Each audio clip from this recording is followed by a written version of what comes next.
নমস্কার বন্ধুরা, আজ আমি আপনাদের তরকা বানিয়ে দেখাবো। তরকা ডাল বানানোর জন্য এখানে আমি 200 গ্রাম তরকার ডাল সেদ্ধ করে নিয়েছি।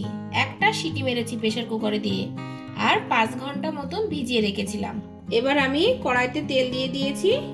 এই ডালের মধ্যে আমি ডিম ভুজিয়া করে দেব বলে প্রথমে 2টো ডিম আমি ফাটিয়ে ভুজিয়া করে নেব।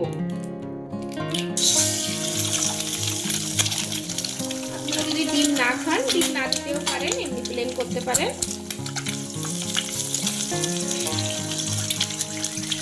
সামান্য একটু লবণ দিয়ে দিলাম, দিয়ে এবার ডিমটা আমি ভুজিয়া করে নেব।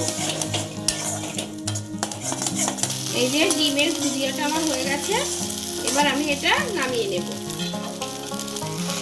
এবার আমি কড়াইতে আরেকটু তেল দিয়ে দিয়েছি।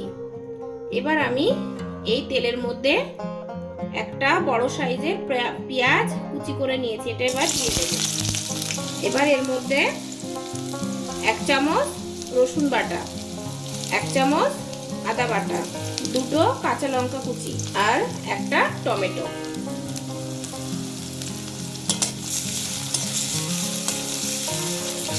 এবার এর মধ্যে আমি 1 চামচ মতো লবণ দিয়ে দিলাম আর 1 চামচ হলুদ।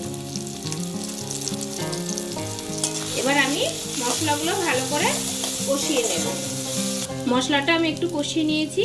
এবার এর মধ্যে আমি 1/2 চামচ লঙ্কার গুঁড়ো দিয়ে দিলাম, আর তরকার ডালের প্যাকেটের মধ্যে এই মশলাটা ছিল, এই মশলাটা আমি দিয়ে দেব। দিয়ে আমি এটা এবার ভালো করে কষিয়ে নেব।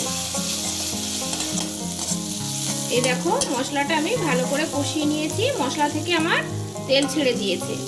এবার আমি এর মধ্যে এই সেদ্ধ করা তরকার ডালটা দিয়ে দেব।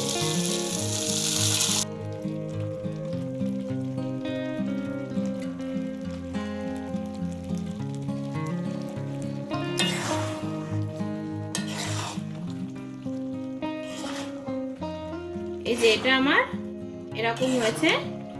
এটা একটু শুকনো শুকনো করবো, এটা আমরা রুটি দিয়ে খাবো, তো ওই জন্য এটা একটু এরকম শুকনো শুকনো করলেই ভালো লাগবে। এবার আমি এর মধ্যে ভেজে রাখা এই ডিমের ভুজিয়াটা দিয়ে দেব।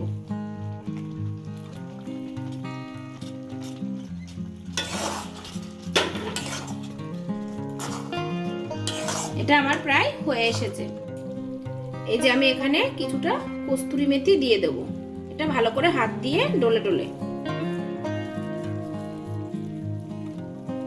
তাতে ভালো সেন্ট হবে। আর এতে আমি 1 চামচ ঘি দিয়ে দেব। আপনারা চাইলে এতে বাটারও দিতে পারেন, কারণ আমার কাছে এখন বাটারটা নেই, ওই জন্য আমি এতে 1 চামচ ঘি দিয়ে দিলাম। এবার এটা আমি একটু নাড়িয়ে এবার নামিয়ে দেব। এই যে এটা আমার হয়ে গেছে, এবার আমি এটা নামিয়ে নেব। এই যে এখানে তরকাটা আমার হয়ে গেছে। আজ এটা আমরা রুটি দিয়ে খাবো।